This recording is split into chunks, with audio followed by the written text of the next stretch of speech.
So this is what I came up with. So I took the base chest rig.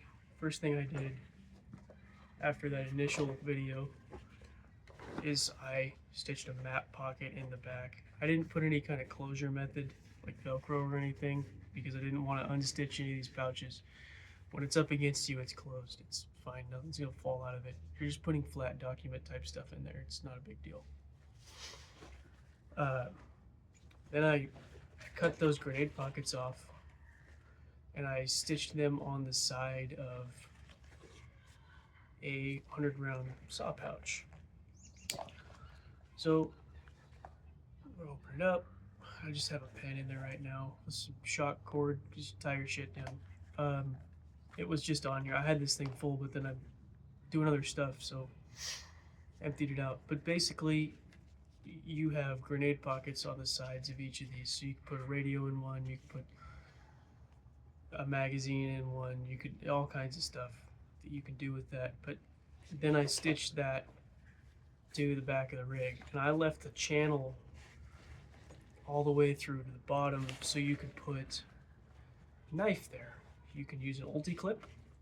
You can clip your knife sheath onto here and have a knife on you. So there's that. When I went to stitch this guy on here, I cut MOLLE off the back of it because it was a MOLLE pouch. So I stitched the MOLLE on the other side, and I put this large Nalgene pouch on here. So if you're like me, you've been doing this for a little bit, you tend to have some extra stuff. So I already had this saw pouch. It was just chilling in a box of stuff that I'm not using. So I figured, hey, why not? Throw it on there, see what happens. And I like it. It's a good place to put binoculars, or you can put a bunch more mags in there if you want, or any kind of GP storage that you need. It's good for that. Part of the issue with it that I have with it is that it has this, the sides of the flap are captured, so it wants to tuck around the top of the other pouch. So if you put anything in here like a radio and an antenna, it's kind of going to get in the way. But main thing about modifying with cheap gear is to just be resourceful and use things that you have as much as you can, or go to a surplus store and pick out things that you can tell will work together, work for what you want, but not cost a lot of money. Well, I have a surplus store down the road, and they always have canteen pouches. Canteen pouches are fantastic GP pouches. You could fit, I think, 5 AR mags in one. Obviously, a canteen. You could gut an MRE, shove it in there, snacks, anything you want to put in there. Some of them have no pouches sewn into the outside. Some have a pistol magazine pouch on each side, so you could put a multi-tool and a pistol mag, or 2 pistol mags, or whatever. And you could sew that on your chest rig. Now, I don't see a way that you could get 3 columns of MOLLE here. This is only 2. This pouch takes up 2, so I just threw it on there. I use a Grail GeoPress, and this pouch fits the Grail GeoPress well. So I live in the Pacific Northwest. We have water everywhere. There's, even in the heat of the summer, there's still water everywhere. You can dig 6 inches in the ground and you'll have water. It's not difficult to come by. So GeoPress isn't large, but it's a filter bottle, so I can fill it up wherever I want. But this, I wanted to give an update on this. This is how it's turned out, and where I think I'm going to leave this. I'm going to use it, but this is where I think the modifications to it are going to stop. The only other thing that I could see in the future is the back strap, because it's a little difficult to get on and off with this back strap. It's like those, I had a belt like this in grade school, and it annoyed me. It's got 2 D-rings, and you feed the end through and then feed it back through the single one in the back, and it locks itself in. It works, it's fine, but it's annoying to get on and off, especially when it's wrapped halfway around behind you. You can't really see what you're doing. So that may get changed out. I may pop that off and just put some little tab loops on there, so I can put female buckles on it, put a whatever back strap. I'd make my own back strap. I don't really care. But I think this is where this is going to end. For this, we're going to do other cheap gear in the future. I have some modifications that I've done to a Chicom rig that I think is going to be pretty neat, and I'm going to talk about that some at some point. I'm going to get more into what I think a micro rig is actually good for, and let me tell you, it's not a general purpose rig. You're not going to want to fight out of it, that's for sure. I have some plans for this channel. We're going to get into communications things, something I took a deep dive down the last couple of years, and I'm still learning more about it, but I want to share the knowledge that I have with you guys about secure communications, integrating radios, integrating mesh-tastic stuff, kind of, because I don't use mesh-tastic anymore. If you set it up right, it's fine, but there's a lot of things that you can do communications, and I want to get into that on this channel. I want to get into some shooting a little bit here and there. The cheap gear series is going to be something that gets us rolling, and then we're going to go from there. But just wanted to give you guys an update. I wasn't able to make it out in the woods. I've got a busy weekend coming up, so today's actually Friday. I'm filming this ahead of time because I've got a lot of stuff going on this weekend. So there she is in all her glory. 8 mags, some GP space. If you want a dangler, you can stitch a dangler pouch on here, or you can put Velcro on the back side.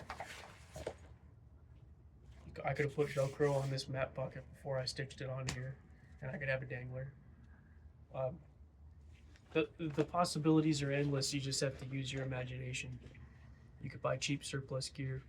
You can buy cheap Amazon gear that's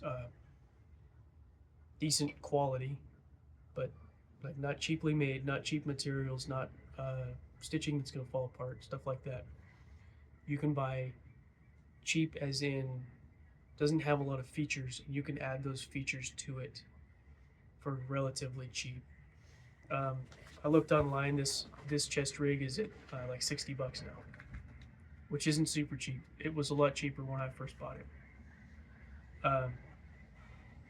All in on this thing, I think I'm under $100, and some of this stuff I just had laying around, like this pouch, but I think I spent like $20 on this pouch. This is totally optional. You can do whatever you want with that. You have a spare pouch laying around, mag pouch, whatever, do whatever you want.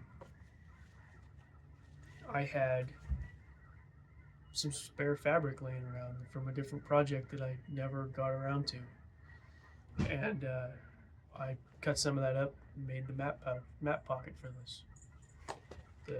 You just have to be resourceful and use what you have or what you can get within your budget. It doesn't have to be all high speed, low gear, low drag. You don't have to have Spiritus. You don't have to have velocity systems.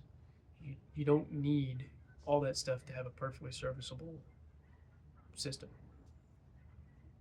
I have some of that stuff only because some things make sense. Some applications make sense to have a Spiritus pouch, or some applications make sense to have velocity system stuff.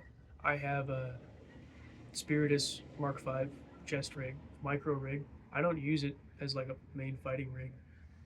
I use it for when I'm just kicking around out in the woods. And one of my first video with my belt video, I show that rig and what I use it for and how I have it set up, because it's not enough to fight out of. I believe that 6 magazine infantry load that has been talked about forever, I think that's bullshit. You need a lot more than that. Basically, as much as you can carry without voting water and things like that off the island. I think you should have comms, and I think you should have water. I think you should have maps, navigation tools with you, no matter who you are. And I think you should have as many magazines as you can carry while carrying the rest of that stuff.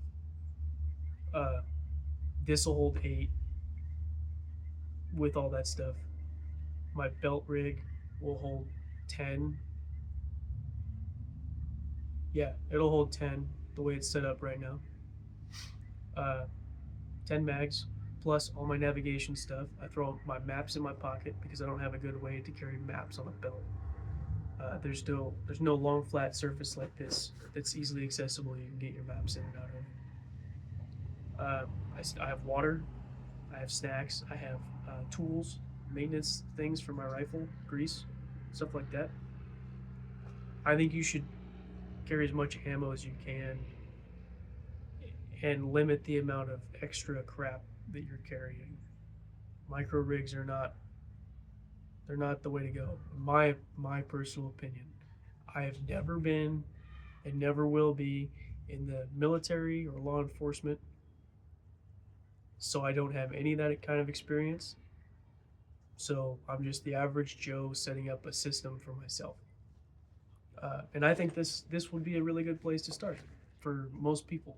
And you can get into it fairly cheap. You add your own things however you want it. Just figure out what you want and work from there. What kind of capacity you need and work from there. One day, I got this idea off Facebook actually. And shout out to That's Cool Now Spray Paint It Facebook group. You go, you guys go post your guns in there, whether they're painted or not. It's fine. They don't really enforce that have to paint rule. But those guys were really excited about this. I got a lot of followers, a lot of subscribers from that post, and a lot of people said that, hey, I've done this. This is cool. I've done this. There are a couple guys with modified Chicom rigs, a couple guys with modified pack setups that they've done, and one guy said that, hey, we should do a cheap gear, like a build-off type of thing, where you modify something cheap like this. Take a Chicom rig or just really basic chest rig like this and modify it, and then have a few people judge the contest, and the winner gets, I don't know. I'm gonna figure that out, but we'll do that after the channel gets bigger, because I don't have very many followers right now. So, but I think you guys should be modifying your own gear. Make it yours. Thanks for watching.